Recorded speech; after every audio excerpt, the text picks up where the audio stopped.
الحمد لله رب العالمين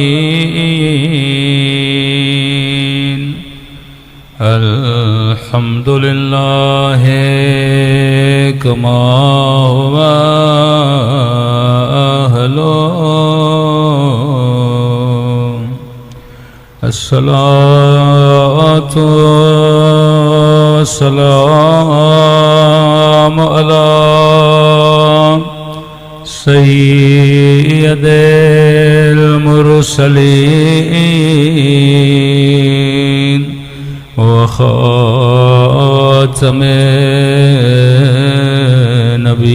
النبيين أبي القاسم محمد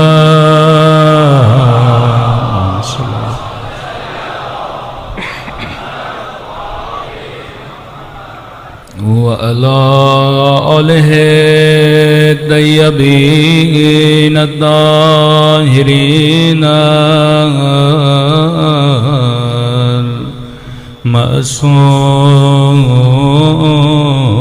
المعصومين. سب مل کے اپنے مولا کے ظہور کی دعا. اللہم کل ولیک حجت ابن صلواتک علیہ وعلا فی هذه الساعة وفي كل وليا وافلا وقائدا ودليلا حتى تسكنه أرضك طوعا وتمتعه فيها طويلا برحمتك يا أرحم. صلوات پڑھیں محمد.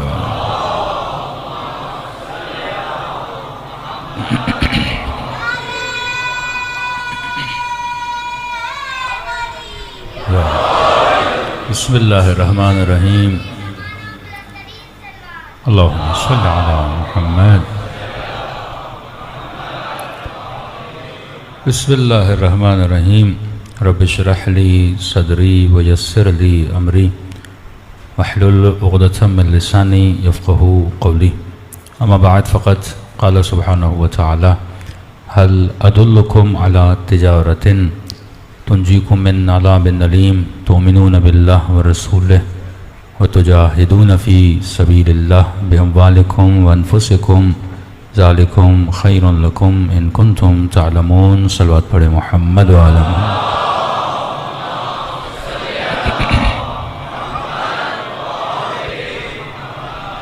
دعا ہے پروردگار عالم ہم سب کی عبادتوں کو اپنی بارگاہ میں قبول فرمائے اور جس مقصد زندگی اور حیات کی خاطر ان مجلسوں میں آتے ہیں خدا ان مقاصد میں بھی ہم سب کو کامیابیاں نصیب فرما دے.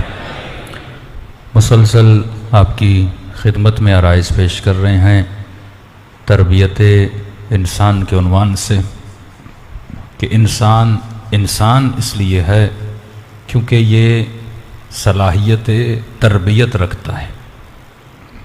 حیوان اس لیے ہے کیونکہ حیوان تربیت پانے کی صلاحیت نہیں رکھتا. حیوان درخت سے افضل ہے، پودوں سے بہتر ہے کیونکہ ایکسٹرا آرڈنری پاورز رکھتا ہے. درخت پتھر سے افضل ہے کیونکہ پتھر ثابت ہے، اس میں جمود ہے، لیکن درخت میں نمو ہے، وہ ثابت نہیں ہوتا، دن بدن بڑھتا ہے. تو اللہ نے کائنات میں کیٹیگریز بنائی ہیں.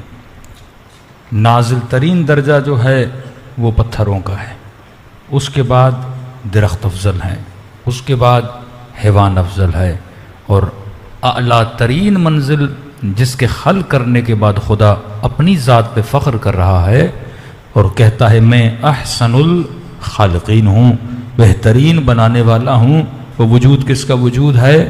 انسان کا وجود ہے۔ تو کمال انسانی یہ ہے کہ انسان تربیت پانے کی صلاحیت رکھتا ہے۔ ہم دنیا میں اس لیے آئے تاکہ ہم تربیت پائیں، لیکن سوال یہاں پہ یہ اٹھتا ہے کہ مولانا اب کون سا علم حاصل کر کے ہم تربیت پائیں؟ کیونکہ دنیا میں علوم بہت ہیں، آپ یونیورسٹی جاتے ہیں، بائیولوجی ہے، کیمسٹری ہے، سوشل اسٹڈی ہے، سائیکولوجی ہے، مختلف علوم ہیں، تو میں کون سا علم حاصل کروں جس سے میری تربیت ہو اور میں خدا کے قریب ہو جاؤں؟ ویسے تو ہر علم میں اللہ کی نشانیاں موجود ہیں، لیکن یہ ضروری نہیں کہ ہر سائنسدان اللہ کی معرفت رکھے، ہر ڈاکٹر اللہ تک پہنچ جائے، ورنہ ایسے ہوتا پورا ویسٹرن ورلڈ جو اتنی اسکل ورک بھی جانتا ہے، بڑی بڑی یونیورسٹیز بھی ہیں، تو پھر وہ لوگ خدا تک کیوں نہیں پہنچے؟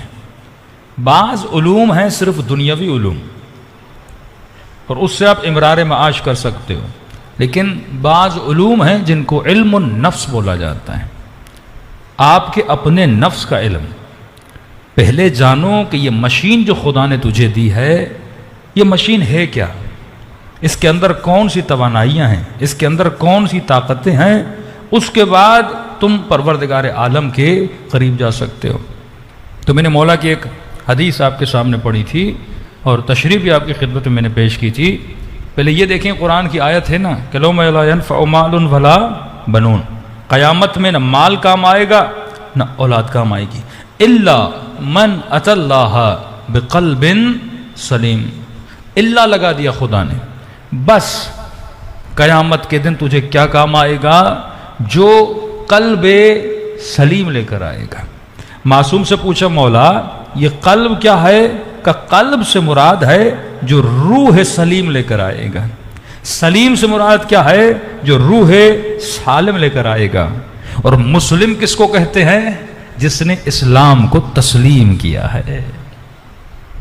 سلامتی اگر تجھے ملنی ہے تو جب تک روح مسلم نہ بن جائے۔ مسلم کس کے سامنے تسلیم؟ اللہ کے سامنے تسلیم ہونا ہے۔ اللہ کے بعد کس کے سامنے تسلیم ہونا ہے؟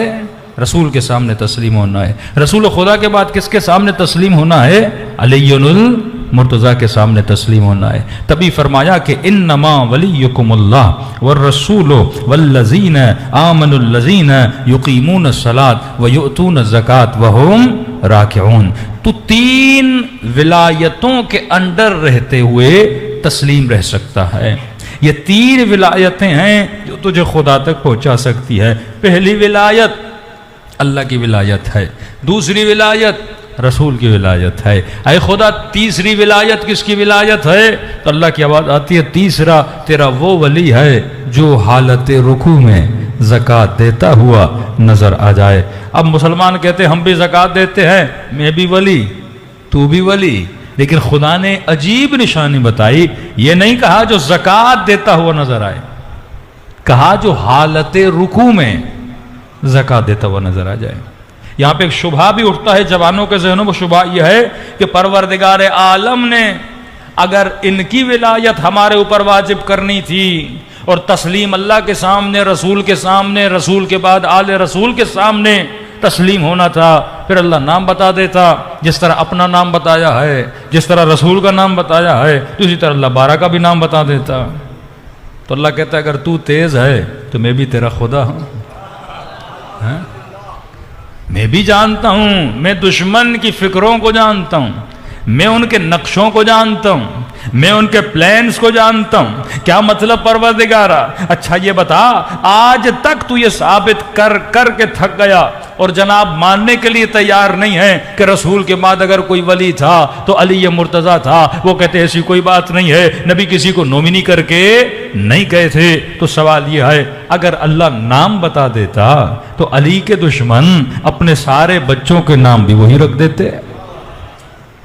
اللہ بتا دیتا پہلا علی ہے، دوسرا حسن ہے، تیسرا حسین ہے، تو وہ بھی کیا کرتے؟ جس بھی گھر میں بچہ پیدا ہوتا سب اپنے بچوں کے نام حسن حسین رکھنا شروع کر دیتے. اب تو اس پہ ثابت کرنا لگ جاتا نہیں اللہ نے جو حسن بولا تھا وہ اور تھا, یہ والا حسن نہیں ہے, یہ والا حسین نہیں ہے. تو اللہ کی آواز آئی میں بھی تیرا خدا ہوں, میں بھی تیرے مزاج کو جانتا ہوں, میں نام نہیں بتاؤں گا صفت بتاؤں گا.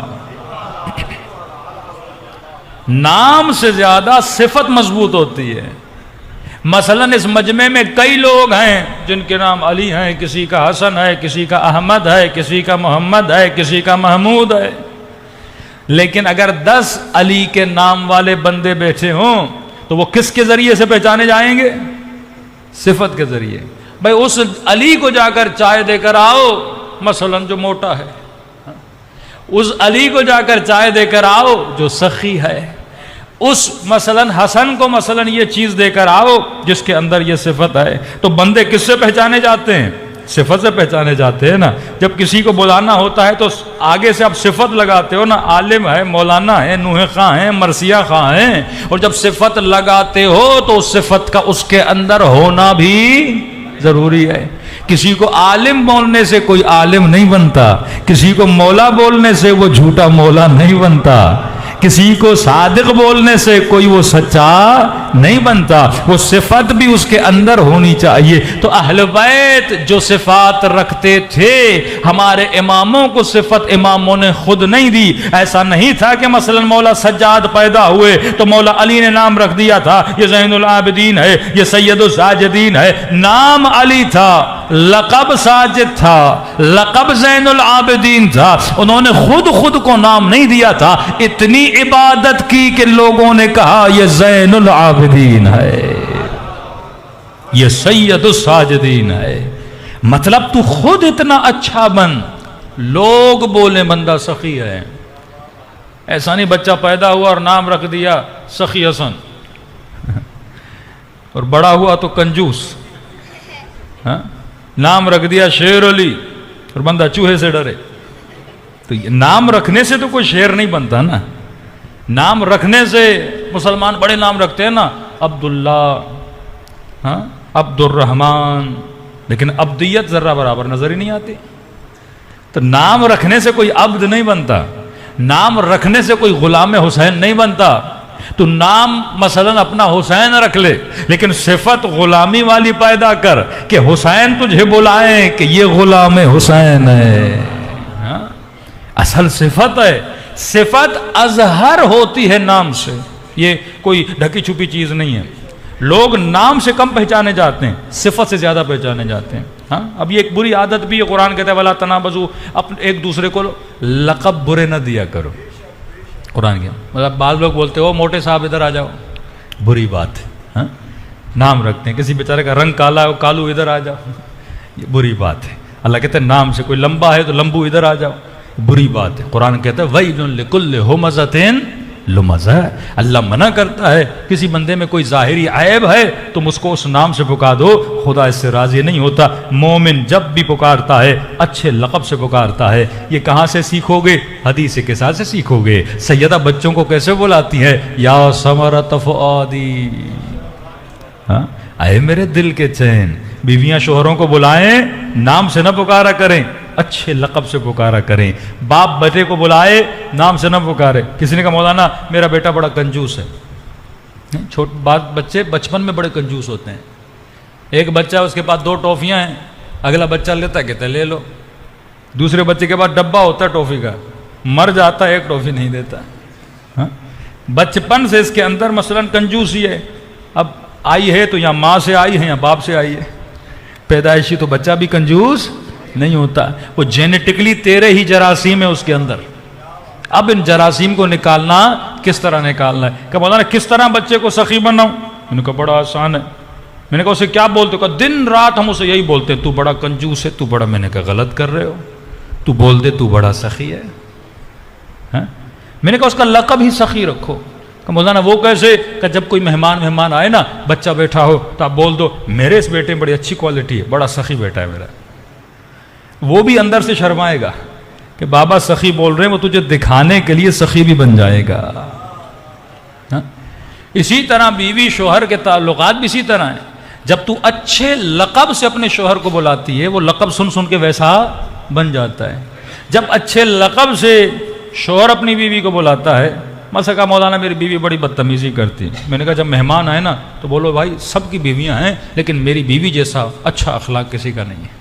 میں نے کہا جھوٹی تعریف کرتے رہو، یہ وہ جگہ ہے جہاں جھوٹ جائز ہے. اصلاح کی نیت سے اس کی تعریف کرو، اس کو موٹیویٹ کرو تو بندہ کیا ہو جائے گا، بدل جائے گا. بات نکلی ہے تو ایک واقعہ یاد آ گیا. صلوات پڑھے محمد و آل محمد.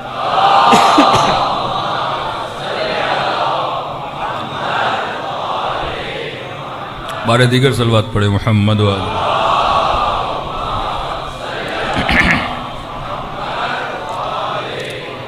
بڑی عجیب ہے فطرت اسلام. یہ علم کون دے گا تجھے؟ محمد اور آل محمد دیں گے نا. آیت اللہ العظمیٰ شاہ آبادی، اب ظاہر ہر آدمی کو غصہ آتا ہے نا. وہ بتاتے ہمارے والد کہتے جب غصے میں آتے تھے تو اب ظاہر آدمی غصے میں آتا ہے تو ایک دو برے جملے بھی بول دیتا ہے. کہتے لیکن وہ غصے میں بھی آتے تھے تو برے جملے ہمیں نہیں، اپنی انہوں نے کوئی نئی اصطلاحیں بنائی ہوئی تھی، ان ناموں سے ہمیں پکارتے تھے تاکہ غصہ بھی ان کا کیا ہو جائے، اتر جائے.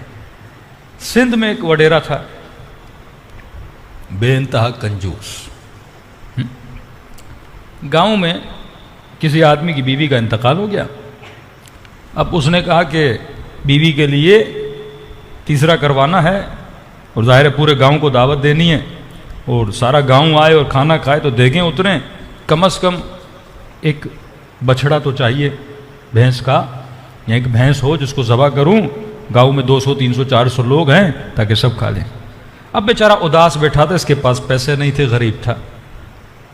کروں تو کیا کروں، تیسرا آنے والا ہے، پیسے اس کے پاس نہیں تھے. ایک میراثی گزرا. میراثی بڑے تیز ہوتے ہیں مانگنے میں، بات کرنے میں. تو اس نے کہا کہ بھائی مزدور صاحب آپ پریشان کیوں؟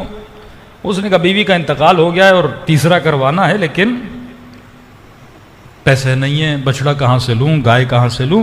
اس نے کہا گھبراتے کیوں، یہ وڈیرا جس کے پاس ہزاروں ایکڑ زمین ہے، اس زمین پہ اتنے بچڑے اتنی بکریاں کھڑی ہیں، جا کے بول دے ایک بچڑا تجھے دے دے. تو اس نے کہا وہ اتنا کنجوس، وہ اپنا بال بھی کسی کو نہ دے اور تو بچڑے کی بات کر رہا ہے کہ سارے گاؤں کو پتا ہے. اس نے کہا مسئلہ یہ تجھے مانگنا نہیں آتا، میں میراثی ہوں تجھے بتاتا ہوں مانگا کیسے جاتا ہے. مانگنے کے لیے بندے کے پاس کیا ہونا چاہیے، ہنر چاہیے. 100 لوگ جاتے ہیں امام حسین کے پاس، کچھ کو 7 معجزے ہو جاتے ہیں. یہ نہیں کہ مولا کی اس کے ساتھ کوئی خاص دوستی ہے، کوئی بندے خاص طریقے سے مانگتے ہیں. قراتی کہتے ہیں میں امام رضا کے پاس گیا، میں نے ایک جملہ بولا جس سے مجھے یہ لگا کہ امام رضا مجھے عطا کر دیں گے، اور عطا کر دیا انہوں نے. تو آپ کے پاس مانگنے کا ہنر ہے کہ نہیں ہے، کہ خدا سے کیسے مانگا جاتا ہے؟ پھر کیوں معصومی فرماتے ایسے مانگو جیسے کوئی فقیر خیرات مانگتے. اللہ بھی دیکھتا ہے نا کہ مانگنے والا ایسے فارملٹی کے لیے کہہ رہا ربنا آتنا فی الدنیا حسنہ وفی الآخرۃ سے اللہ اکبر چلا گیا. اب فارملٹی کی دعا یاد کی ہوئی ہے، اب یہ نہیں پتا دنیا کیا ہے، حسنات کیا ہیں. اللہ سے جو مانگ رہا ہوں وہ جذبہ بھی اندر ہے کہ نہیں، عمل بھی اندر ہے کہ نہیں، محنت بھی ہے کہ نہیں، بس مانگے جا رہے ہیں. اکثر لوگ اللہم کل ولی کل حجت حسن پڑھتے ہیں، پتہ ہی نہیں ہم کیا پڑھ رہے ہیں، بس زبان چل رہی ہوتی ہے، دماغ کو پتہ نہیں ہوتا میں جو لفظ ادا کر رہا ہوں اس لفظ کا مفہوم کیا ہے. تو میراثی نے کہا چلو میں تجھے بتاتا ہوں کیسے مانگا جاتا ہے. لے گیا اس کو. اب وڈیرا اپنی زمینوں پہ کھڑا تھا. وڈیروں کے پتہ ہے مچھیں بڑی بڑی ہوتی ہیں، اور زمینوں پہ کھڑا تھا، دھوتی پہنی ہوئی تھی اور دیکھ رہا تھا اپنی زمینوں کو. تو اس نے دور سے بلند آواز سے اس مزدور کو لے گیا. اسے کہنے لگا تجھے نہیں پتا اس کا دادا کتنا سخی تھا. اب جب آپ کی کہیں تعریف ہو نا آپ کے کان متوجہ ہو جاتے ہیں. برائی اور تعریف کہیں بھی ہو نا، آپ بزی بھی ہوتے ہیں نا آفس میں، کان آپ کے پیچھے لگے رہتے ہیں. تعریف ہو رہی ہے، خواتین کے اس میں کان بڑے تیز ہوتے ہیں. کہیں پہ کسی کی برائی ہو رہی ہو فوراً اچھا کیا ہوا، دور سے پوچھتی ہے کیا ہوا. تو غیبت سننے کی جو ہمیں عادت ہے کہ فطرت انسان ہے، تعریف ہو اچھائی یا برائی فوراً اس کے کان کھڑے ہو جاتے ہیں. اس نے کہا تجھے نہیں پتا اس کا دادا کتنا سخی تھا. اب وڈیرا سن رہے ہیں. کہا اچھا کہاں؟ فلاں گاؤں میں ایک مسئلہ ہوا تھا، اس نے اتنے غریبوں کو گھر بنا کے دیے تھے۔ پھر کہنے لگا دادا تو اپنی جگہ، لیکن اس کا جو والد تھا، بابا تھا، وہ تو اپنے باپ سے بھی زیادہ سخی تھا۔ اچھا میرے باپ کی بھی تعریف کر رہا ہے۔ کہ وہ کیا ہوا تھا؟ کہ بس ہمارے یہاں مسئلہ ہوا تھا، پیسوں کی ضرورت تھی، زمین پھنس گئی تھی، اس کے والد نے اتنی فلاں فلاں کی مدد کی۔ اب سارا جھوٹ ہی بول رہا تھا، اسے بھی پتا تھا میرا دادا کنجوس تھا، میرا باپ بھی کنجوس ہے۔ اور اس نے کہا بھائی یہ جو وڈیرا ہے نا، اس نے دادا اور بابا سے بھی زیادہ سخاوت ہے، تجھے نہیں پتا یہ کتنا سخی ہے، جب بھی کوئی اس کے پاس جاتا ہے مجال ہے یا کسی کو واپس کر دے۔ اتنے میں یہ آ کے وڈیرے کے قریب کھڑا ہو گیا، سلام کیا، دعا لی۔ ہاں بھائی کیوں آئے ہو؟ کہ وڈیرا صاحب یہ بیچارہ غریب آدمی پریشان ہے، بیوی اس کی مر گئی ہے۔ میں نے کہا پریشان کیوں ہوتا ہے؟ جس گاؤں میں اس وڈیرے جتنا سخی آدمی ہے، اس گاؤں کے بندے کو پریشان ہونے کی ضرورت ہے؟ اب وہ کیا بولے میں سخی نہیں ہوں؟ وہ کیا بولے میرا دادا سخی نہیں ہے؟ یہ سیاستدانوں کے پیچھے جو چاپلوس لوگ ہوتے ہیں وہ اسی طرح تو مال نکالتے ہیں، جھوٹ بول بول کے مالک کی جیب خالی کر دیتے ہیں۔ اب اس نے کہا کہ کیا ضرورت ہے، کتنی ضرورت ہے؟ اس نے نہیں بادشاہ کچھ نہیں وڈیرے صاحب، ایک بچڑے کی ضرورت ہے۔ اس نے کہا بس ایک بچڑا؟ چلو یہ بچڑا کھڑا ہے، لے کر چلے جاؤ۔ تو ہمارے استاد کہتے ہیں کسی جھوٹے کو بھی جھوٹی تعریف میں سخی کہو، وہ سچ مچ سخی بن جاتا ہے، خدا تو ہے ہی سخی، وہ تو ہے ہی کریم۔ کتنا نادان انسان ہے جو سخی کو سخی نہیں بولتا، جو رحیم کو رحیم نہیں بولتا۔ تو یہ نیچر انسان ہے۔ تبھی فرمایا ایسے مانگو جیسے کوئی فقیر مانگتا ہے۔ یہ دعائیں مذاق نہیں ہیں کہ بندہ اگر بارش کی دعا کرے تو خدا بادل برساتا ہے۔ یہ مذاق نہیں ہے کہ اگر بندہ 70 مرتبہ کسی مردے پر بھی سورہ حمد پڑھے مردہ زندہ ہو جاتا ہے۔ پھر فرامین معصوم کا کیا ہوگا؟ تو یہ فرامی اس لیے ہے تاکہ انسان سمجھے جو میں مانگ رہا ہوں وہ کیوں مانگ رہا ہوں۔ صلوات پڑھے محمد و آل محمد۔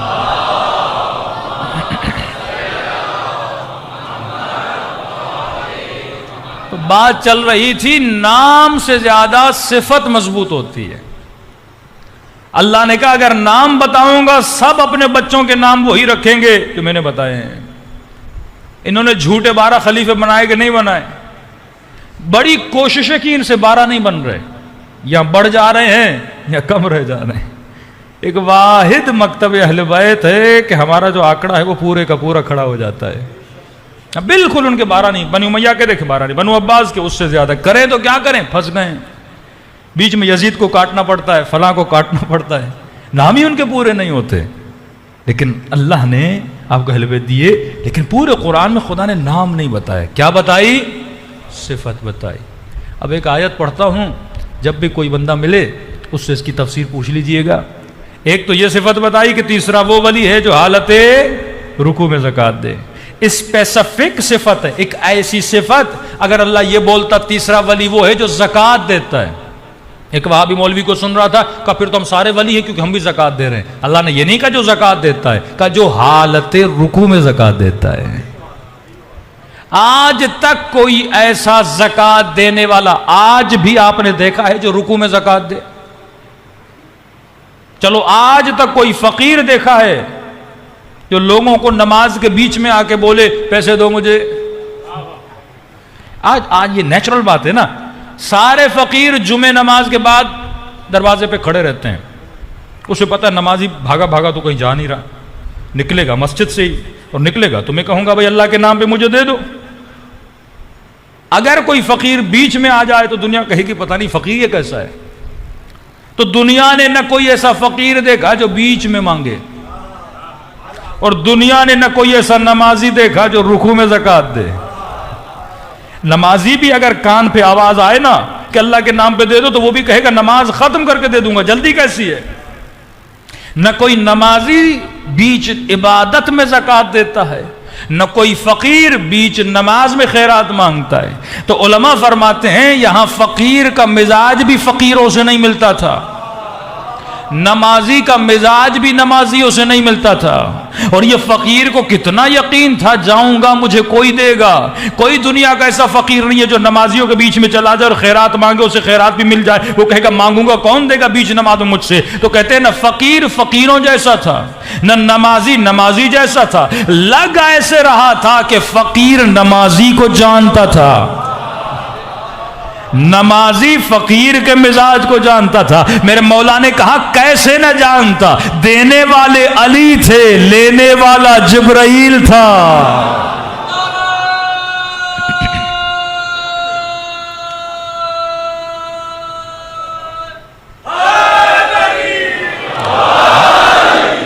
اللہ نے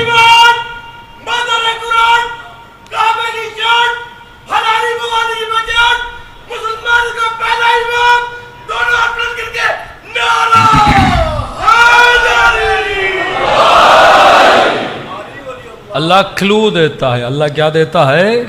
نشانیاں دیتا ہے۔ دوسری نشانی دی، یہ وہی ہیں جو تمہاری تربیت کریں گے۔ 3 تسلیم ہیں، قلب سلیم کے ساتھ آنا ہے تو تسلیم، تسلیم کا مطلب مسلمان، مسلمان کا مطلب جو اللہ کی اطاعت کرے، رسول کی اطاعت کرے، رسول کے بعد کسی غیرے کی نہیں، علی مرتضیٰ کی اطاعت کرے۔ ہاں، یہ 12 نام رسول خدا بتا کر گئے، میرے بعد 12 نقیب ہوں گے، 12 خلیفے ہوں گے، 12 امام ہوں گے، مختلف عبارتوں کے ساتھ نام بتا دیے ہیں۔ چلو ایک اور آیت پڑھ دیتا ہوں۔ کہا کہ اطیع اللہ و اطیع الرسول، اللہ کی اطاعت کرو، رسول کی اطاعت کرو، تیسری کس کی اطاعت کرو؟ اولی الامر کی اطاعت کرو۔ کسی بھی مولوی مفتی عام مسلمان کو پکڑیے اور بولیے پہلی اطاعت تو سمجھ میں آ گئی اللہ کی، دوسری اطاعت تو سمجھ میں آ گئی رسول کی، یہ تیسری اطاعت کس کی ہے؟ تو کہتے ہیں اولی الامر۔ اولی الامر کا مطلب ان کی تفسیر بتا رہا ہوں کہ اولی الامر کا مطلب یہ ہے جو تیرا حاکم ہے۔ اب غور سے سننا، اللہ کہتا ہے میری اطاعت کرو، میرے رسول کی اطاعت کرو اور اولی الامر کی اطاعت کرو۔ یہ تسلسل یہ بتاتا ہے میں ولی، رسول ولی، رکوع میں دینے والا ولی، میری اطاعت کرو، رسول کی اطاعت کرو، اولی الامر کی اطاعت کرو۔ مطلب جیسی اطاعت اللہ کی ویسی اطاعت رسول کی، اور جیسی اطاعت رسول کی ویسی اطاعت اولی الامر کی۔ اور اولی الامر کی تفسیر کیا کر دی انہوں نے؟ اولی الامر کا مطلب یہ ہے جو وقت کا حاکم ہو۔ تو پاکستانیوں ذرا مجھے بتاؤ اس وقت تم سب کا اولی الامر کون ہے؟ شہباز شریف صاحب، جن پہ چوری کے کیس ہیں، کرپشن کے کیس ہیں، اب تو نعمت میں ہو کہ نہیں کہ انہوں نے غلط تفسیر کر کے شہباز شریف کو حاکم بنا دیا، تو نے صحیح تفسیر کر کے امام زمانہ کو حاکم بنا دیا۔ یہ کم نعمت ہے اہل بیت علیہ الصلوۃ والسلام کی۔ یہ خط نکلا جب سعودی عرب میں، یہ لٹرلی لیٹرز ہیں ان کے، گانا بجانا سنیما یہ سب کچھ ہوئے نا، انڈیا کے ایکٹرز بھی گئے، ڈانس کی سارے کام کیے، تو وہاں کے مولویوں سے لوگوں نے کہا یہ کیا ہو رہا ہے؟ تم کیسے مولوی، کیسے خطیب، کیسے مفتی؟ بلاد خدا میں، جس زمین میں کعبہ، جس زمین پہ نبی پر وحی نازل ہوئی، جس ارض پہ زمین پہ رسالت ماں پیدا ہوئے، اس زمین پہ ہندو آ کے ڈانس کر رہے ہیں، اس زمین پہ شراب پی جا رہی ہے، جو زمین انبیاء کا محل، اولیاء کا محل، اس زمین پہ سب کچھ ہو رہا ہے۔ تو لیٹر انہوں نے نکالا کہ دیکھو یہ گانا بجانا غلط ہے، ڈانس غلط ہے، شراب غلط ہے، جوا کھانے گلے غلط ہے، سنیما کھلے غلط ہے، لیکن دیکھو ہم کہہ رہے سب غلط ہے، لیکن اولی الامر کو کچھ نہیں کہنا، کیونکہ وہ ہمارے اولی الامر ہیں۔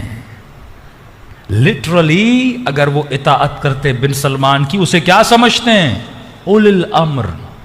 مطلب وہ جو چاہے کرے، ہم کچھ بھی نہیں کر سکتے۔ اسی فکر کو مٹانے کے لیے حسین کربلا میں آئے کہ اگر تو دامن اہل بیت کو چھوڑے گا تیرا اولو الامر یزید بنے گا، اگر تو دامن اہل بیت کو پکڑے گا خدا تجھے علی و حسن و حسین جیسے اولو الامر عطا کرے گا۔ ہم نے خود اپنے پاؤں پہ کلہاڑی ماری ہے۔ زندہ باد، زندہ باد، مردہ باد، مردہ باد، مردہ باد۔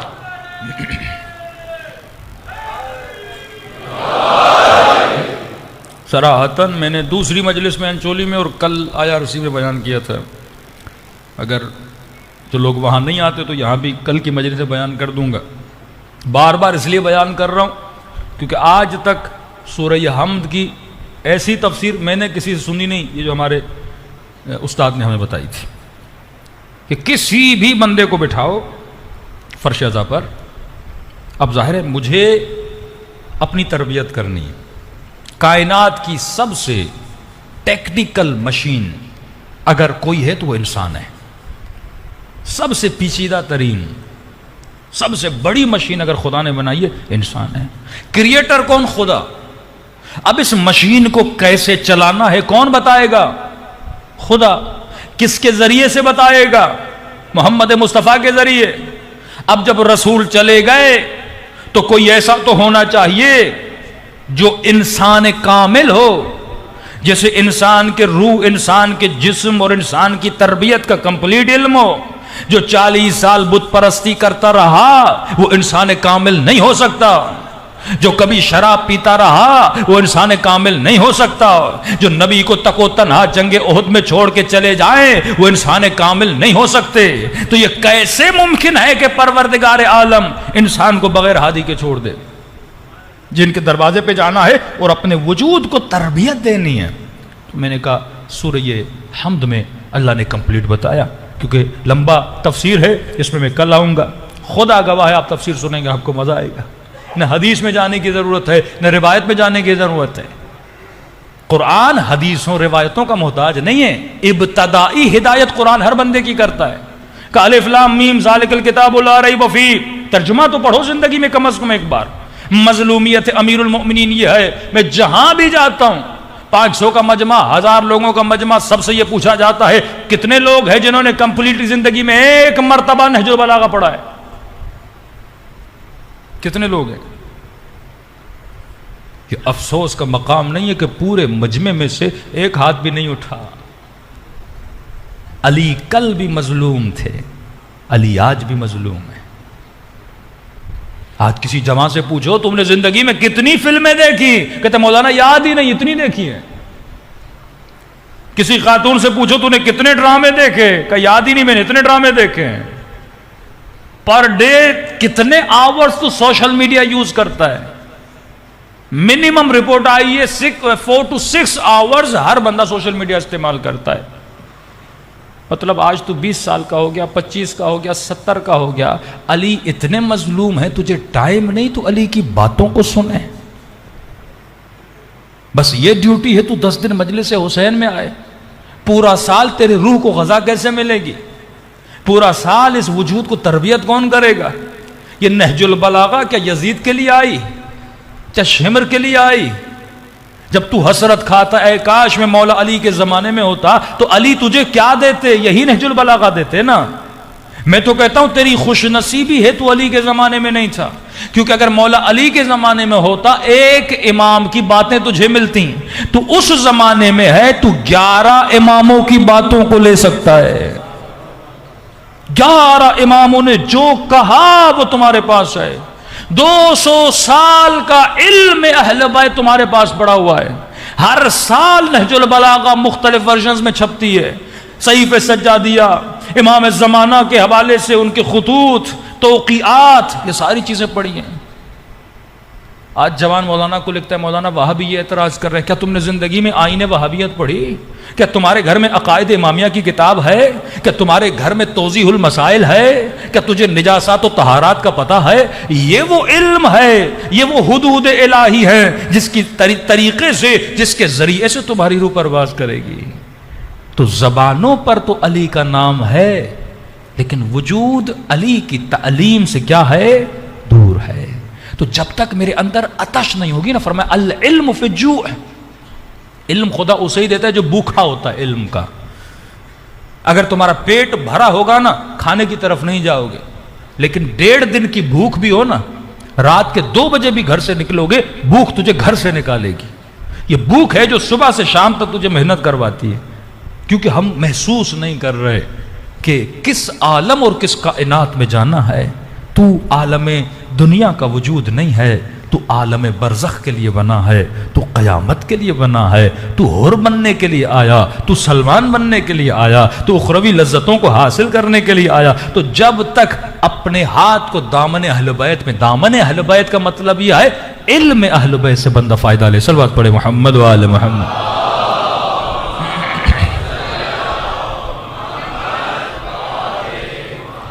تو 3 صفات آپ نے اپنے وجود میں پیدا کری۔ سمجھو یہ ایک اسکول ہے جس کے اندر ایڈمیشن لینے کے لیے کچھ شرائط ہیں۔ پہلی شرط میں نے بتائی آپ کو کہ ثبات قدم کا ہونا ضروری ہے۔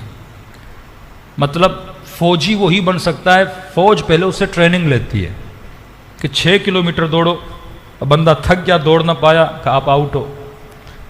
قد دیکھا جاتا ہے کہ قد اتنا ہو تو بندہ فوج میں جا سکتا ہے، نہیں آپ آؤٹ ہو۔ پھر فزیکل آپ کی ٹیسٹ ہوتی ہے، مثلا ہاتھ ٹوٹا ہوا ہے، ہڈی ٹوٹی ہوئی ہے، کہیں پہ کوئی مسئلہ ہے، کہتے ہیں آپ بھی آؤٹ ہو۔ کیوں؟ کیونکہ فوج کو ایسے بندے کی ضرورت نہیں جو نمازی ہو، فوج کو ایسے بندے کی ضرورت نہیں ہے جو تہجد گزار ہو، کیونکہ فوج کا مقصد نماز پڑھانا نہیں ہے، تہجد پڑھانا نہیں ہے، نوحہ پڑھانا نہیں ہے۔ فوج کا مقصد کیا ہے؟ ایسا بندہ ہو جو فزیکل فٹ ہو، کیونکہ اسے سرحد پہ کھڑا ہونا ہے۔ اب انڈیا لڑتا رہے اور یہ کہے نہیں مجھے نماز پڑھنی ہے، تو فوج کو ایسا بندہ بھی نہیں چاہیے۔ دوسرا یس مین ہو۔ تو کس کا فوجی بننا چاہتا ہے؟ امام زمانہ کا۔ پہلی صفت ہے ثبات قدم، شدید گرمی، شدید سردی، کٹھن حالات، مشکل حالات میں بھاگے نا، ایسے ٹکا رہے جیسے علی جنگ احد میں ٹکے رہے۔ بھگوڑے کبھی رسول کے فوجی نہیں بن سکتے۔ آج بھی تو بھاگے گا، امام زمانہ کا فوجی نہیں بن سکتا۔ پہلے ثبات قدم، کس کا فوجی؟ علی کا فوجی، حجت خدا کا فوجی بننا ہے۔ ہر مجلس کے بعد دعا کرتے امام زمانہ کے اعمال و انصار میں شریک فرما۔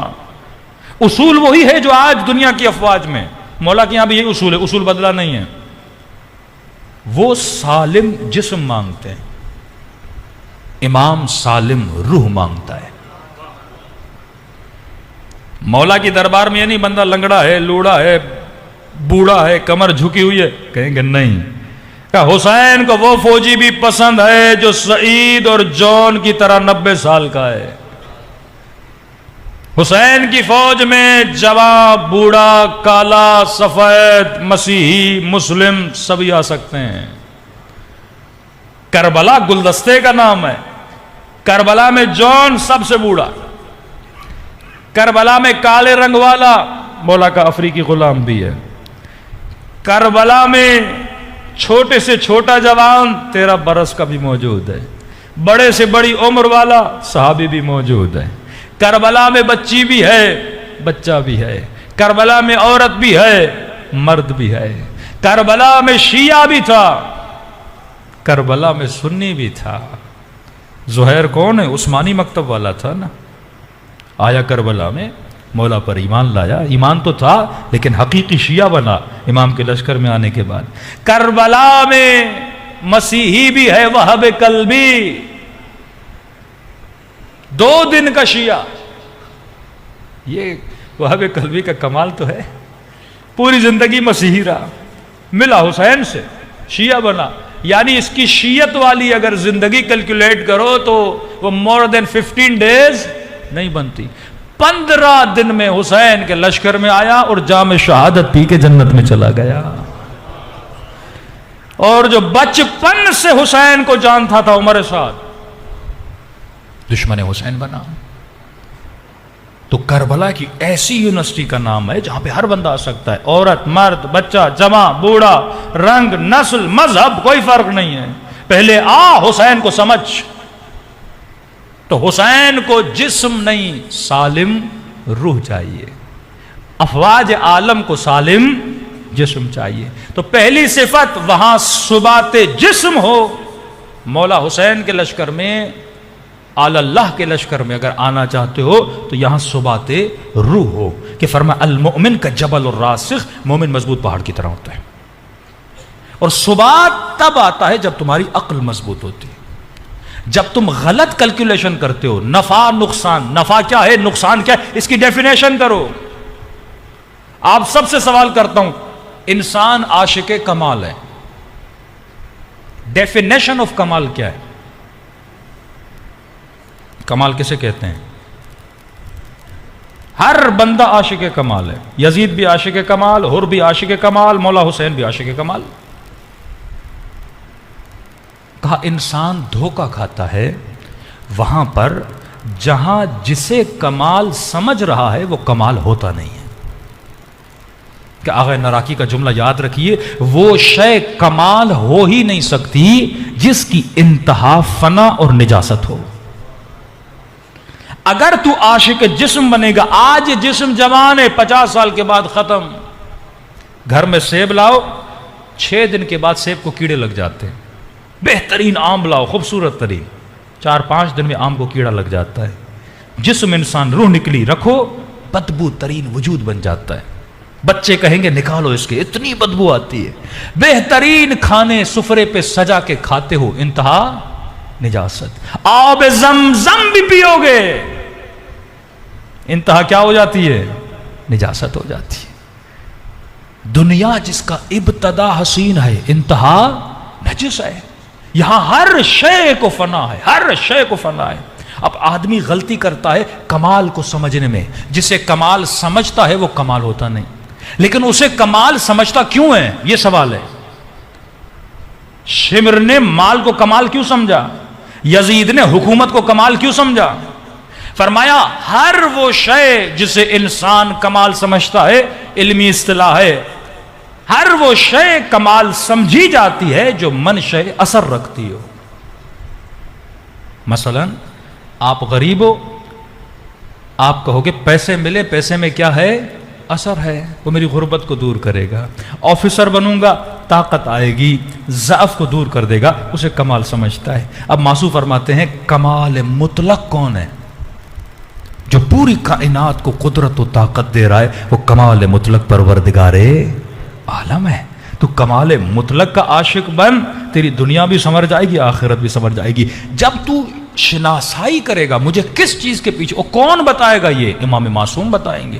تو پہلی صفت تمہارے وجود میں ثبات قدم ہونا چاہیے. ایک فوجی بھی فوج میں جانا چاہتا ہے, ثابت قدمی کا ہونا بہت ضروری ہے, جسے ہم استقامت بھی بولتے ہیں. صبح سویرے اٹھایا جائے گا, ٹھنڈے پانی سے بولیں گے نہاؤ. اب بندہ بولے نہیں میں ٹھنڈے پانی سے ڈرتا ہوں, استقامت نہیں, فوج سے نکال دے گی. جنگلوں میں آپ کو چھوڑ دیں گے 3 دن, بھوک برداشت کر سکتا ہے کہ نہیں, تکلیف برداشت کر سکتا ہے کہ نہیں, زخم برداشت کر سکتا ہے کہ نہیں. اگر برداشت نہیں, استقامت نہیں, فوج میں تجھے ترقی نہیں ملے گی. لیکن اگر استقامت ہے ترقی ملے گی. پہلی چیز ہے ثبات قدم. دوسری چیز اسکول آف امام حسین, اسکول آف اہل البیت میں داخلہ لینے کے لیے اگر یہ 3 چیزیں ہیں تو سلمان بن سکتا ہے, میثم تمار بن سکتا ہے. دشمن ان تینوں چیزوں کو, وہ شیطان ہو, وہ آج کا امریکہ ہو, کوئی بھی ہو, وہ ان 3 چیزوں کے ذریعے تمہارے ایمان کو چوری کرتا ہے. پہلی چیز تمہاری استقامت کو ختم کرے گا, جوانوں کے ایمان کو کمزور کرے گا, انہیں شہوت کا غلام بنائے گا, انہیں مال کا غلام بنائے گا. یہ مسجد میں آئے گا, مال کو دیکھ کے چلا جائے گا, یہ سب کچھ کرے گا, لیکن اس کے قدم لرز جائیں گے. مال کو دیکھ کر, دنیا کو دیکھ کر اپنے ایمان کو بیچ دے گا، کیونکہ اس کے اندر ثبات قدم نہیں ہے۔ دوسری صفت ہے تسلیم، جس کا واقعہ میں نے بوڑھی کا کل بتایا کہ امام نے کہا کہ شراب نہ پیو، اس نے کہا مولا نہیں پیوں گی، چاہے مرنا ہے تو مر جاؤں۔ تسلیم، جو امام کہے وہ کرو، یہ نہیں کہ 90% شیعہ ہوں 10% شیطان کی سنوں گا، یہ نہیں کہ 50% مولا کی سنوں گا 50% اپنی سنوں گا۔ تجھے مقام تسلیم پہ آنا ہے۔ کربلا کے شہید کیا کہتے ہیں؟ اے مولا حسین، ایک طرف پوری دنیا دی جائے، فرمایا ایک بار نہیں، اگر 70 بار ہمیں مارا جائے، مارنے کے بعد جسموں کو جلایا جائے، جلانے کے بعد ہماری خاک کو ہوا میں اڑا دیا جائے، کہ پھر بھی اپنی جانوں کو حسین کے قدموں پہ قربان کریں گے۔ دوسری صفت ہے تسلیم، تیسری صفت ہے ادب۔ اس دربار میں با ادب لوگوں کی جگہ ہے، بے ادب حسینی نہیں ہوتا، نہ ہی ہو سکتا ہے۔ اس اسکول میں بدتمیز لوگوں کو نکالا جاتا ہے، گالم گلوچ کرنے والے، تہمت لگانے والے، غیبت کرنے والے۔ خمینی کیوں ہے؟ فرماتے ابھی امام خمینی اتنی بڑی شخصیت نہیں بنے تھے۔ شہید مطہری فرماتے ہیں مدرسے فیضیہ میں درس دینے جاتے تھے، کہ ایک دفعہ درس پہ جا رہے تھے، کسی شاگرد نے امام خمینی کو بتایا کہ آپ کا جو فلاں شاگرد ہے اس نے مدرسے فیضیہ میں بیٹھ کے کسی عالم دین کی غیبت کی ہے۔ کہتے ہیں اس دن امام خمینی اتنے غمگین ہوئے، مدرسے میں درس دینے بھی نہیں گئے، اور 3 دن امام خمینی کو شدید بخار ہو گیا کہ ایک طالب علم میرا شاگرد اور اس نے غیبت کی ہے۔ آج ہمارے لیے بڑا آسان ہے ایک محفل میں بیٹھ کے ایک دوسرے کی برائیاں کرنا۔ کہ خمینی اتنے ناراض کیوں ہوتے ہیں؟ کہ الغیبت اشد من الزنا۔ کہ تو امام بارگاہ میں زنا کرے گا؟ مسجد میں کوئی زنا کرے گا؟ کہ یہ اشد ہے زنا سے، زنا نہیں ہے، زنا سے بدتر ہے۔ کہ کیوں؟ کہ زنا کا گناہ لوگ کبھی ایسی جگہوں پہ نہیں کرتا، کسی اور جگہ پہ جا کے کرے گا، لیکن غیبت ایک ایسا گناہ ہے جو مسجد میں بھی کی جاتی ہے، امام باڑے میں بھی کی جاتی ہے، ممبر سے بھی کی جاتی ہے، تبھی اشد من الزنا ہے۔ دوسری چیز، جب تو زنا کرتا ہے تو خود گنہگار ٹھہرتا ہے، 2 لوگ گنہگار ہوتے ہیں، لیکن جب تو غیبت کرتا ہے تو معاشرے کو تباہ و برباد کر دیتا ہے۔ آغا قراتی بہترین مثال دیتے ہیں، فرماتے رسول فرمایا نا جس نے غیبت کی گویا اس نے اپنے مردہ بھائی کا گوشت کھایا۔ کہ یہ کیوں کہا مردہ بھائی؟ بول دیتے زندہ کا گوشت کھایا، لیکن بول دیا مردہ کا۔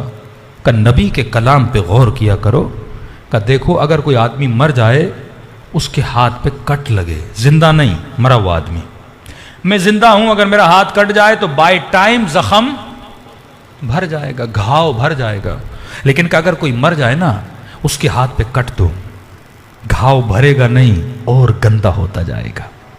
فرمایا اگر تو نے کسی کی غیبت کی، مثلا مجھ سے آ کے آپ نے کسی کی غیبت کی، کل آپ کو احساس ہوا آپ نے غلطی کی، جس کی غیبت کی آپ نے اس سے معافی مانگ لی کہ میرے بھائی مجھے معاف کرنا، میں نے آپ کی غیبت کر لی، کہ وہ تجھے معاف تو کر دے گا، لیکن جس کے ساتھ تو نے غیبت کی ہے اس کے ذہن کو تم نے اس کے لیے کیا بنا دیا؟ نیگیٹو بنا دیا۔ اس لیے اللہ کی آواز آتی ہے میں ستار العیوب ہوں، جب میں تیرے عیبوں کو چھپاتا ہوں تو لوگوں کے عیبوں کو کیوں ظاہر کرتا ہے؟ امام خمینی آیت اللہ العظمیٰ طباطبائی ان کے لیے مشہور ہے کہ جس محفل میں یہ 2 عالم ہوتے تھے کسی کو جرت نہیں ہوتی تھی وہ غیبت کرے، یہ خوف ہوتا تھا کہ ہم اپنے کانوں کو نجس نہیں کریں گے، اپنی شکم کو جہنم کی غذا سے نہیں بھریں گے۔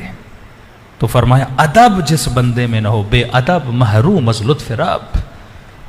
یہ محفل با ادب لوگوں کی محفل ہے، کبھی سوچنا جب کربلا جاؤ 2 روزوں پہ جب تیری نگاہ پڑے، ایک ہے امام حسین کا، دوسرا ہے غازی عباس کا۔ شیعہ کو پتا ہے کہ ایک امام ہے، ایک امام کا بھائی ہے، غیر امام ہے، لیکن جب کوئی غیر کربلا جائے گا نا اسے یہ لگے گا دونوں امام ہیں، کیونکہ دونوں کے روزے ایک جیسے۔ کبھی سوچا اتنا مقام حضرت عباس کا کیوں ہے؟ بھائی تو اور بھی تھے حضرت عباس کے، کربلا میں تو وہ بھی شہید ہوئے، پھر امام حسین نے یہ کیوں کہا، اے میرے ظاہر میری زری پہ زیارت کرنے سے پہلے میرے عباس کی زیارت کیا کرو، کیونکہ با ادب تھے۔ کس کا ادب کیا؟ اپنے امام زمانہ کا ادب کیا۔ آج ہمارے اندر وہ ادب ہے، خدا کا ادب، کہ میں حضور خدا میں گناہ کیسے کرتا ہوں؟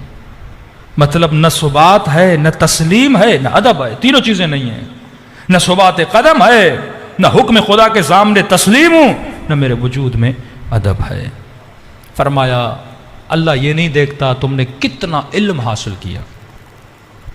ہم نے ایران میں قم میں ایسے ایسے واقعات ہیں کہ کئی لوگ علم حاصل کر کر کے مجتہد کے درجے تک پہنچے، اور ایک بندہ جو موچی تھا، نائی تھا، اس کو امام زمانہ اپنی زیارت کراتے تھے۔ کبھی علم تکبر پیدا کرتا ہے کیونکہ تہذیب نہیں ہے۔ اگر تو ان پڑھ بھی ہے نا لیکن حسین کا ادب ہے، مولا کا ایک چاہنے والا جوان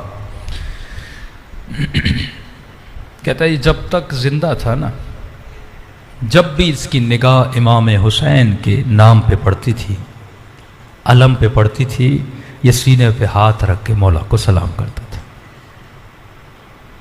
کہتا ہے جب میں مر گیا عالم برزخ میں، کیونکہ میں گنہگار بہت تھا، میرے ہاتھوں اور پاؤں کو ملائک باندھ کے لے جا رہے تھے۔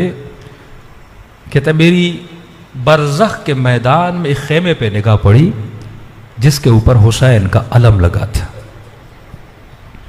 جو عادت دنیا میں ہوگی وہی عادت آخرت میں بھی ہوگی، یہاں جھوٹا وہاں جھوٹا، جو عادت یہاں وہ عادت وہاں۔ کہتا ہے میرے ملائکوں کو اگر زحمت نہ ہو، اتنی اجازت تو پوری زندگی میں نے حسین کو سلام کیا، آج بھی اپنے مولا کو سلام کر دو۔ ملائکوں نے روکا نہیں، کہتا ہے مجھے اتارا، میں نے سینے پہ ہاتھ رکھ کے کہا السلام علیکہ یا ابا عبداللہ، میرے مولا اس گنہگار کا سلام قبول کر لو۔ کہتا ہے زندگی گزر گئی، میں نے حسین کو سلام کیا پر کبھی جواب نہیں سنا تھا۔ اب جب میں نے کہا نا السلام علیکہ یا ابا عبداللہ کا اتنا کہنا تھا، ایک مرتبہ خیمے کا پردہ ہٹا اور خیمے کے اندر سے ایک نورانی وجود باہر نکلا اور کہا وعلیک السلام۔ گنہگار تھا پر با ادب تھا۔ جو باپ کا ادب نہ کرے، بچوں کا ادب نہ کرے، بیوی شوہر کا نہ کرے، شوہر بیوی کا نہ کرے، جس گھر کی چھت پہ عباس کا علم ہو نیچے گالم گلوچ ہو رہا ہو، تو با ادب کا علم لگا کے نیچے بے ادبیاں کر رہا ہے، گھروں پہ عباس کا علم، گھروں میں گناہ کر رہا ہے، گھر میں عباس کا علم، چھت کے نیچے غیبتیں کر رہا ہے، ٹی وی پہ گندی چیزیں دیکھ رہا ہے، موبائل پہ گندی چیزیں، کس چھت کے نیچے جس کے اوپر حضرت عباس کا علم ہے؟ یہ توہین غازی عباس نہیں ہے؟ آج ہم مٹیریلسٹ کیوں بن گئے؟ ہم علم پرست تو نہیں ہیں، ہم تابوت پرست تو نہیں، یہ نشانیاں ہیں۔ یہ نشانیاں کس چیز کی یاد دلاتی ہیں؟ حج پہ جاتے ہو، کبھی حجر اسود کو بوسا، کبھی کعبے کو بوسا، کبھی سعی صفا و مروہ، یہ نشانیاں ہیں کہ یاد کر میری اطاعت میں ہاجرہ دوڑی تھی، ابراہیم نے، اسماعیل نے تکلیفیں اٹھائیں، آج علم لگاتے ہو، اوپر پنجہ لگاتے ہو، یہ نشانی کس چیز کی ہے؟ کہ عباس نے اطاعت حسین کے لیے بازو کٹوائے۔ وہ ظالم کہتا ہے تیر لگا آنکھ پہ، پھر بھی عباس نے مشق کو نہیں چھوڑا، پھر تیر لگا غازی عباس کو بدن پہ کا، پھر بھی مشق کو نہیں چھوڑا، پھر کہتا ہے ظالم نے وار کیا، ہاتھ کٹا، مشکیزے کو دوسرے ہاتھ میں پکڑا، پھر بھی نہیں چھوڑا، ابھی بھی کوشش ہے میں حسین کی طرف جاؤں، کب پھر مارا، دوسرا بازو کٹا، کب مشک کو دانتوں میں پکڑ لیا۔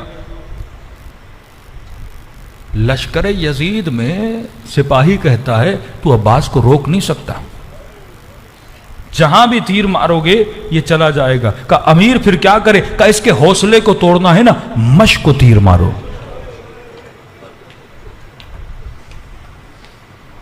تاریخ لکھتی ہے جیسے مشک کو تیر لگانا، عباس رک گئے، ایک قدم آگے نہیں بڑھایا۔ کسی نے پوچھا کہ مولا غازی رکے کیوں؟ کہا یہ مشک نہیں تھا، یہ حسین کا حکم تھا کہ عباس پانی لے کر آؤ۔ اب جب پانی نہ رہا عباس ٹوٹ گئے۔ یہ نہیں کہ میں خود کو بچاؤں، پوری کوشش تھی مشک کو بچاؤ۔ تیر ادھر سے آتے تھے بدن یہ دیتے تھے، ادھر سے تیر آتے تھے ادھر ہو جاتے تھے، کہ میں حسین کی اطاعت کروں، مشک کو اپنے مولا تک پہنچاؤں۔ اس وقت فریاد کی اللہ کو کہ پروردگارا، میں نے پوری زندگی جو حسین نے کہا وہ میں نے کیا، آج ایک مشک میرے مولا نے مانگا تھا میں لے نہیں جا سکا، قصور میرا بھی نہیں ہے۔ اللہ نے کہا عباس آج یہ تیری خواہش پوری نہیں ہوئی، لیکن اس کے صدقے میں ہم تجھے باب الحوائج بنا دیتے۔ ایسے درجات نہیں ملتے میرے عزیز جب تک ادب غازی عباس اپنے وجود میں پیدا نہیں کرو گے۔ پوری رات ماتم کرتا رہو یا عباس یا حسین یا عباس یا حسین، لیکن اس سینے میں ادب نہ ہو، تجھے یہ سمجھ ہی نہ آئے کہ یہ بدن با ادب نہیں بنے گا تو قیامت میں کھڑا کیسے ہوگا؟ اگر میں اللہ کی نافرمانی کروں گا، یہ زبان کہتا ہے جیسے میں نے سلام کیا خیمے سے امام حسین آئے، کا اشارہ کیا ملائکوں کو اسے لے کر آؤ، کہ جیسے مولا کے قریب۔ امام نے کہا کیا معاملہ ہے؟ کہتا شرم سے سر جھکا لیا۔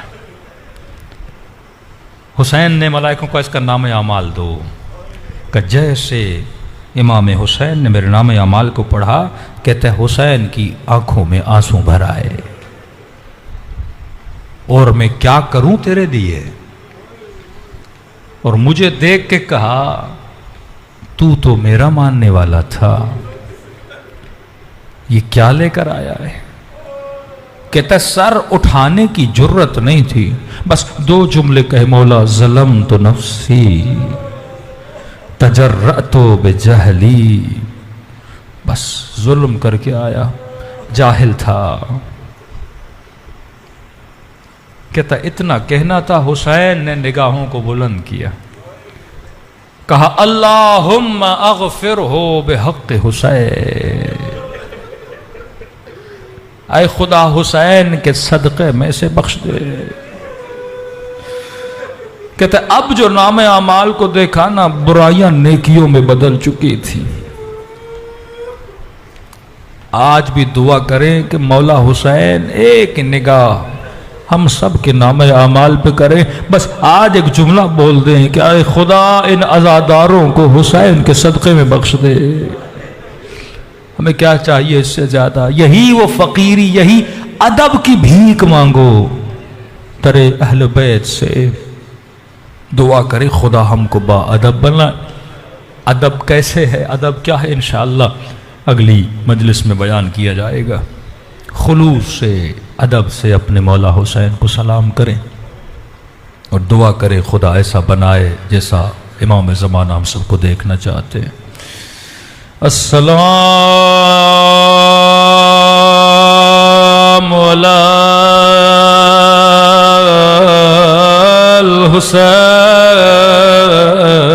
الحسین وعلی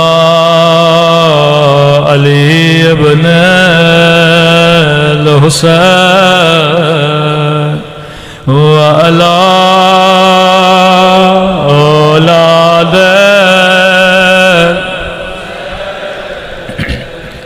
وعلی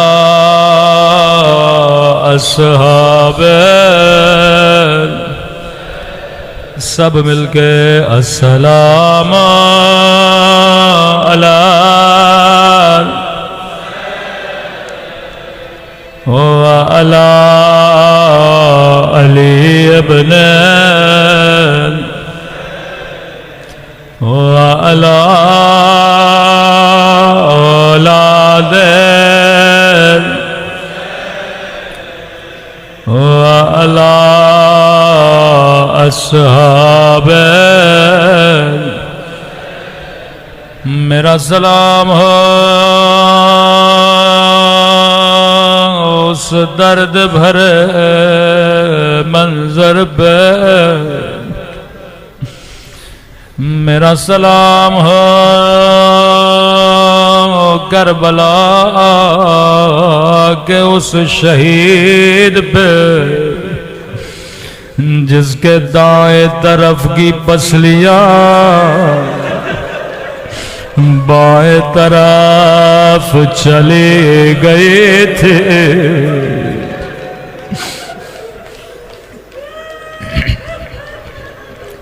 بڑے قدیمی مومنوں میں نے نام نہیں لیا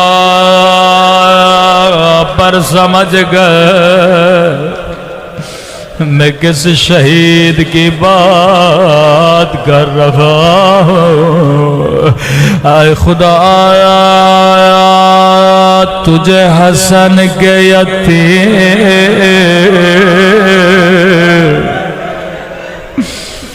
قاسم کا واسطہ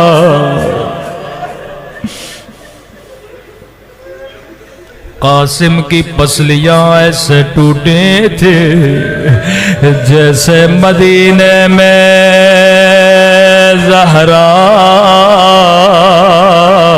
کی پسلیاں ٹوٹے تھے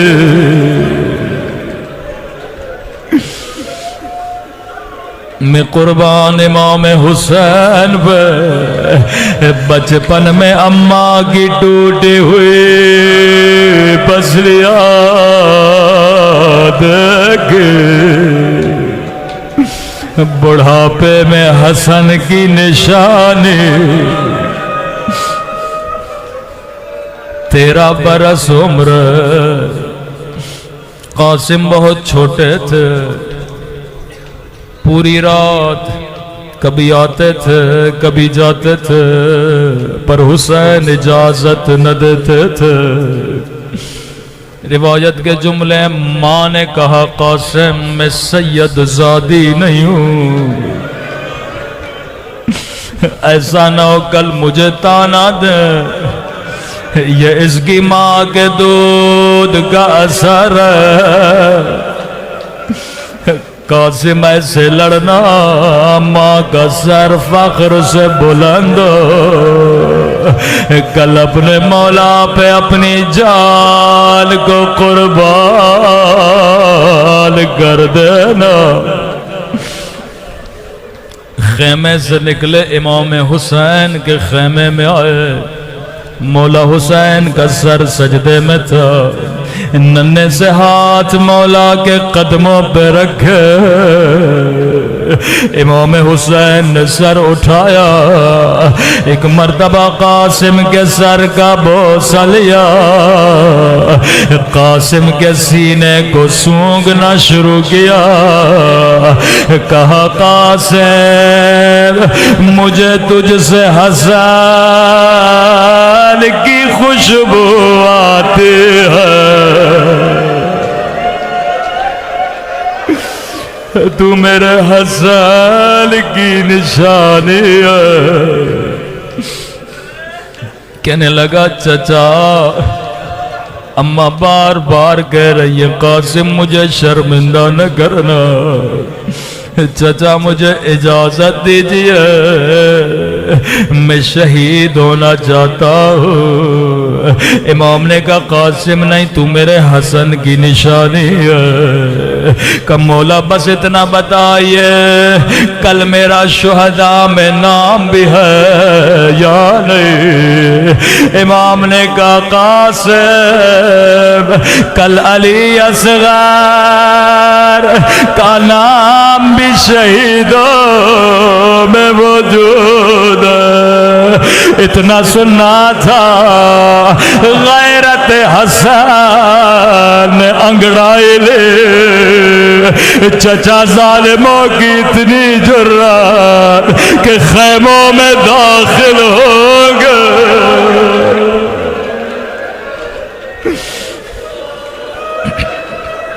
حسین نے بھتیجے کو سینے سے لگایا، کہا نہیں قاسم میرے ہوتے ہوئے کوئی خیمے میں نہیں آئے گا۔ صبح ہوئی، حسین نے بھائی کا تعویذ پڑھا، لکھا تھا حسین میں حسن کربلا میں نہیں رہوں گا، لیکن میری نشانی قاسم موجود ہے۔ ماں نے حسن کا امامہ سر پہ رکھا، تاریخ کربلا لکھتی ہے بدن اتنا چھوٹا تھا، عباس نے سارے خیمے چھان مارے لیکن قاسم کے بدن کے مطابق زرہ نہیں ملا۔ سنو گے زرہ کیوں پہنا جاتا ہے؟ تاکہ آنے والا تیر رک جائے، تاکہ نیزہ رک جائے۔ کہ حسین نے سفید کپڑے پہنائے، اتنا چھوٹا تھا، خود مولا حسین نے گھوڑے پہ بٹھایا۔ قاسم لشکر میں گئے، کئی دشمنوں کو واصل جہنم کیا۔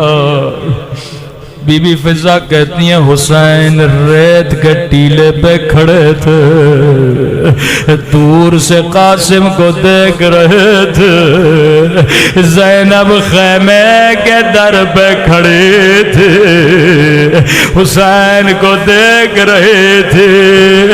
قاسم کی ماں مصلی پہ بیٹھے تھے، زینب کو دیکھ رہے تھے۔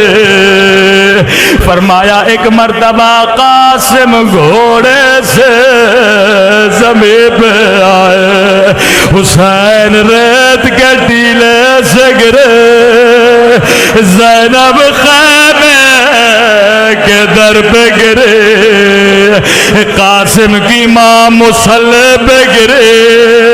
کہا میرے اللہ تیرا شکر ہے،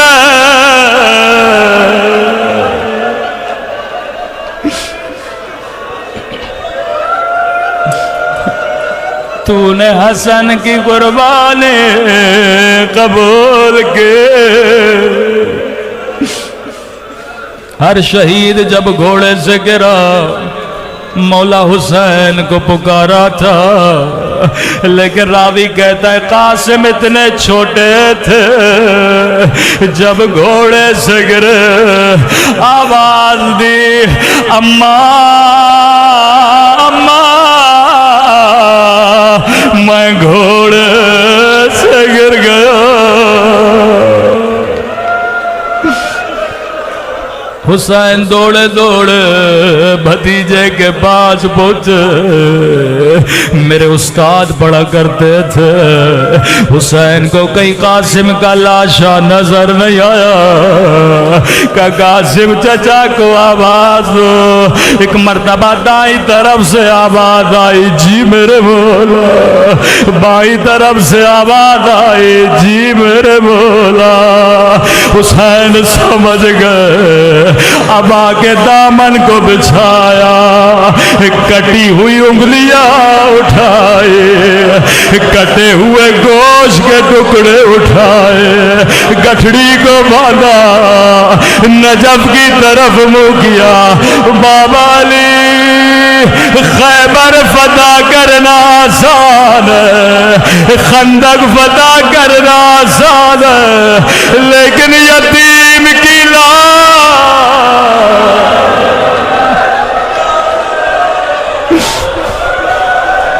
یتیم کی لاش کے ٹکڑے اٹھانا بڑا مشکل ہے۔ گٹھڑی کو باندھا، حسین نے کمر پہ رکھا۔ قاسم وہ شہید ہے جس کا لاشا خیمے میں نہیں لے گئے، خیمے کے در سے آواز دے، اما فضا ذرا بہن زینب کا بلانا۔ بی بی زینب خیمے کے در پہ آئے، بہن زینب قاسم کی لاش لایا ہو۔ بی بی زینب نے کہا حسین تیرے ہاتھ تو خالی ہے، لاش کہاں ہے؟ کہا یہ جو گٹھڑی میری پیٹھ میں دیکھ رہی ہو اس میں قاسم کی لاش ہے، لیکن ماں کو نہ دکھانا۔ جیسے گٹھڑی کھلی ماں کی نگاہ پڑی، ہائے میرا قاسم، ہائے حسن کا یتیم، ماتم حسین۔